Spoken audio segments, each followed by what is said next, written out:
Vladimir Putin, एक ऐसा नाम जिसे सुनते ही दुनिया भर की सियासत में एक हलचल सी मच जाती है। आज हम इन्हीं की कहानी को समझने की कोशिश करेंगे। तो इस कहानी को समझने के लिए चलिए एक नंबर से शुरुआत करते हैं। 26 साल, जी हाँ, 26 साल, एक चौथाई सदी से भी ज्यादा। इतने लंबे वक्त से व्लादिमीर पुतिन रूस की सत्ता के बिल्कुल टॉप पर बैठे हैं। अब जरा इन आंकड़ों पर नजर डालिए तो समझ आएगा कि ये कितना कितना लंबा अरसा है।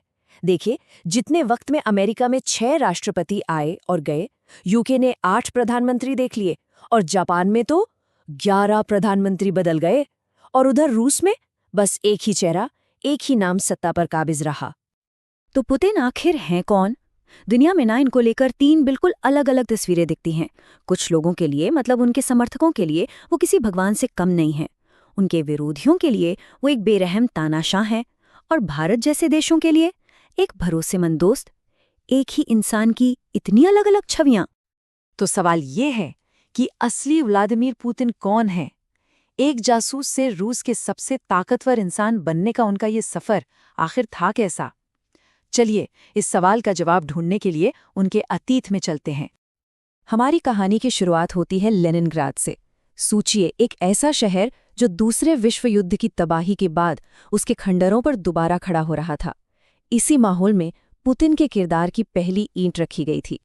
पुतिन का बचपन बहुत मुश्किलों और त्रासदियों से भरा था। उनके पैदा होने से पहले ही उनके 2 बड़े भाइयों की मौत हो चुकी थी। एक की तो लेनिनग्राड की घेराबंदी के दौरान भूख से जान चली गई थी। 7 अक्टूबर 1952 जब पुतिन का जन्म हुआ, तब भी ये शहर जंग के जख्मों से उभर ही रहा था, और उनका परिवार रहता था एक कॉमुनाल्का में। इस जगह ने उनकी शुरुआती जीवन पर बहुत गहरा असर डाला। अब आप सोच रहे होंगे, ये कम्युनल आखिर था क्या? ये सोवियत जमाने के वो अपार्टमेंट्स थे जहां कई परिवार एक साथ एक ही छत के नीचे रहते थे।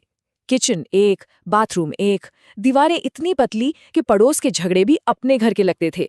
जरा सोच कर देखिए, ऐसे माहौल में पलने बढ़ने वाले बच्चे पर क्या असर पड़ता होगा। और इसी माहौल ने पुतिन को बनाया एक स्ट्रीट फाइटर। उनके बारे में कहा जाता था कि ये लड़का हमेशा लड़ाई के लिए तैयार रहता था। मतलब वो किसी भी चुनौती से कभी पीछे नहीं हटते थे। और यहीं लेनिनग्राड की उन्हीं गलियों में उन्होंने जिंदगी का सबसे बड़ा सबक सीखा। एक ऐसा सिद्धांत जो उनकी पहचान बन गया, कभी कमजोर मत दिखो। तो अब देखते हैं कि ये स्ट्रीट फाइटर एक शातिर रणनीतिकार कैसे बना। ये उनकी जिंदगी का वो मोड़ था जब उन्होंने अपनी उस आक्रामकता को एक अनुशासन के दायरे में लाना शुरू किया। पुतिन का सपना था एक जासूस बनने का, केजीबी का जासूस। वो इतने जुनूनी थे कि बहुत कम उम्र में ही केजीबी के दफ्तर पहुंच गए, लेकिन उन्हें वहां से लौटा दिया गया। कहा गया कि हम ऐसे किसी को भी भर्ती नहीं करते। पर पुतिन ने हार नहीं मानी। उन्होंने खुद को तैयार करना शुरू किया। अनुशासन के लिए जूडो सीखा, फिर कानून की पढ़ाई की, जो केजीबी में जाने का एक सीधा रास्ता था।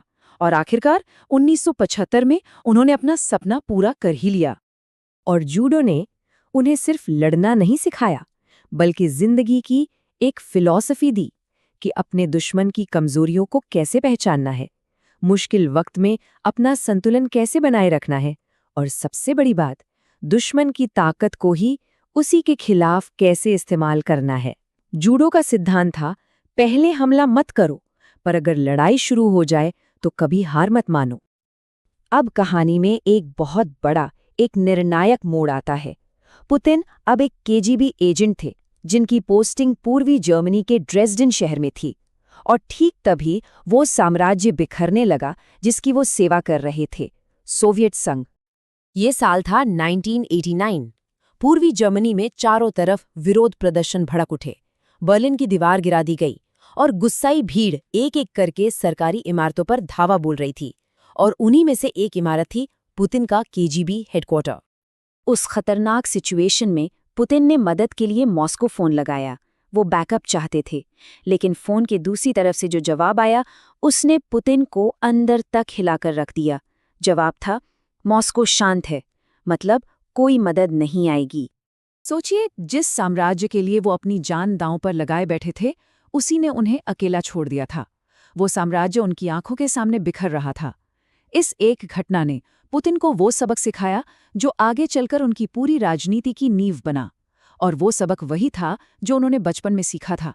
एक महान शक्ति को कभी कमजोर नहीं दिखना चाहिए, उसे हमेशा हर हाल में मजबूत और निर्णायक होना चाहिए। और इसी सबक के साथ शुरू हुआ पुतिन का असली सफर, सोवियत संघ की राख से उठकर क्रेमलिन के सत्ता के गलियारों तक पहुंचने का सफर। तो 1991 में उन्होंने केजीबी छोड़ दी। फिर वो सेंट पीटर्सबर्ग के मेयर के खास सहायक बन गए।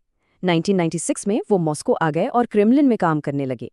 देखते ही देखते 1998 में वो एफएसबी के हेड बन गए। ये वही एजेंसी है जो केजीबी के बाद बनी। और फिर अगस्त 1999 में राष्ट्रपति बोरिस येल्सिन में उन्हें रूस का प्रधानमंत्री बना दिया। इस पूरे दौर में उनकी एक इमेज बनी। वो थे एक ऐसे शख्स जो पर्दे के पीछे रहकर बिना शोर मचाए अपना काम पूरा करते थे। एक भरोसेमंद, काबिल ऑफिसर जो बस नतीजों पर ध्यान देता था। और अब वो वक्त आ गया था जब पुतिन ने अपनी आखिरी और सबसे बड़ी चाल चली। वो चाल जिसने उन्हें रूस का सबसे ताकतवर नेता बना दिया।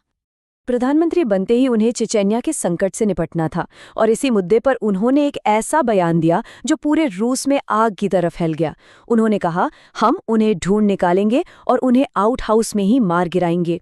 इस एक लाइन ने रातों रात उन्हें एक सख्त और निर्णायक नेता के तौर पर स्थापित कर दिया।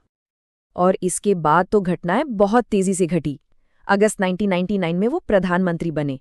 सितंबर में उन्होंने दूसरा चेचन युद्ध छेड़ दिया, जिससे उनकी पॉपुलैरिटी आसमान पर पहुंच गई। फिर 31 दिसंबर 1999 को राष्ट्रपति येल्सिन ने अचानक इस्तीफा दे दिया और पुतिन बन गए एक्टिंग प्रेसिडेंट।